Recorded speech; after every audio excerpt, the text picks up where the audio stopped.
Hi guys, you are watching Mittal tech and current affairs channel. Daily हम current affairs की series तो करते ही हैं, साथ ही आज जी के सीरीज़ स्टार्ट करने जा रहे हैं, जिसमें कि हम सभी को एक डाउट रहता है लूसेंट में।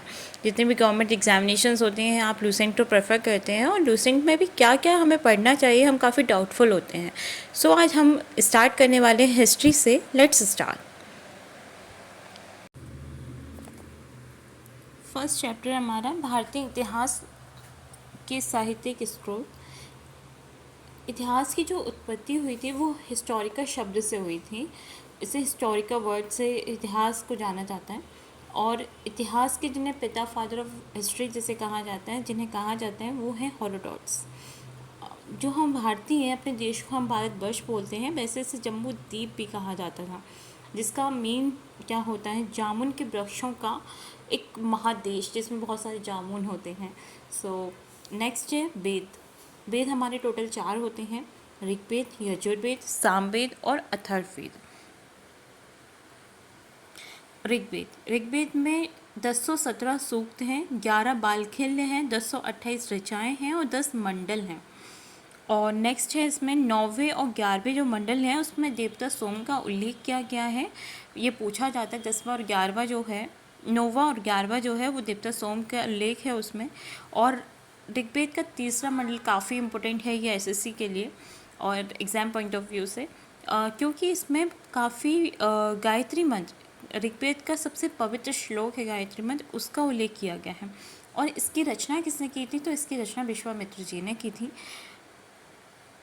ऋग्वेद के 2 उपनिषद भी हैं, ऐत्रेय उपनिषद और कौशिकी उपनिषद। ऋग्वेद के पढ़ने वालों को क्या कहा जाता है? इनके पढ़ने वालों को होत्री कहा जाता है।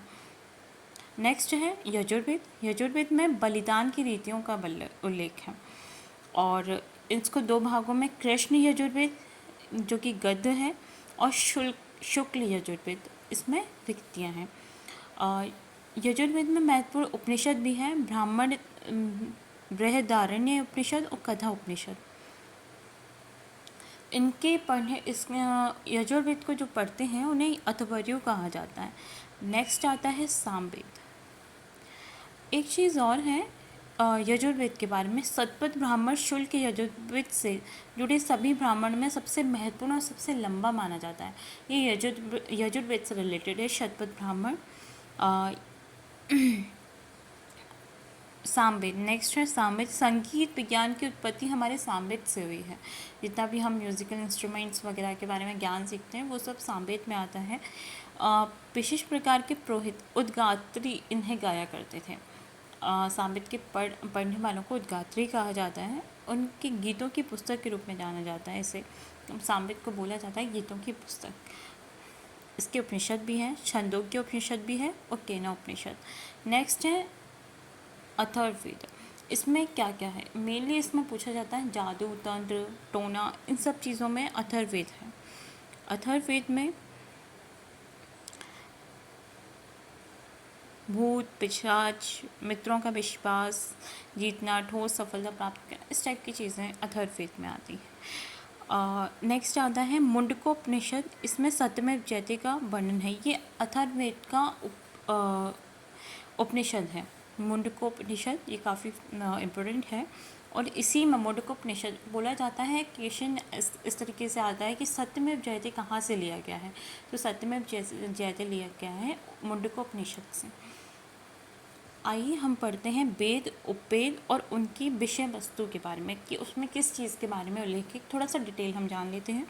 ऋग्वेद में इसका उपवेद है आयुर्वेद, और इसके बारे में बताया गया है इसमें चिकित्सा और जीवन लाइफ के बारे में।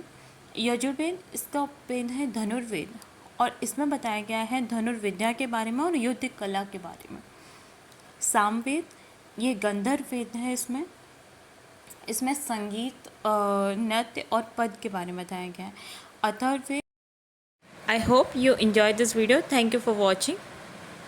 Please subscribe this channel.